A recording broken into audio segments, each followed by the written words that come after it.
The Edgemesh summary page includes an overview of your entire site.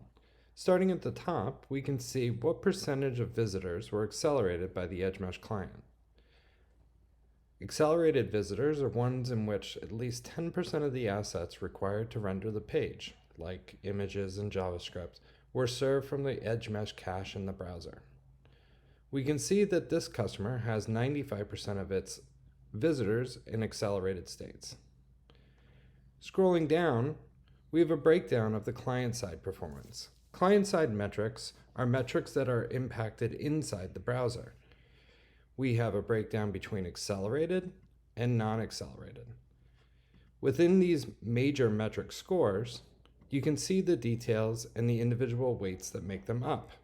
For the client-side speed score, the first contentful paint, the largest contentful paint, the timed interactive, the total blocking time for JavaScript, and the cumulative layout shift make up the overall score.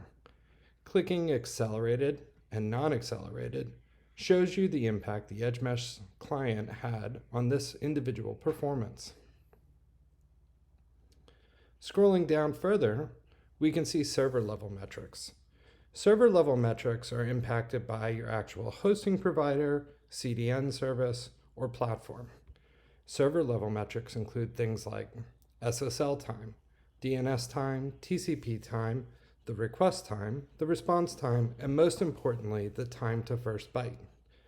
To the right of each speed score is a time series that shows the change in the speed score over time.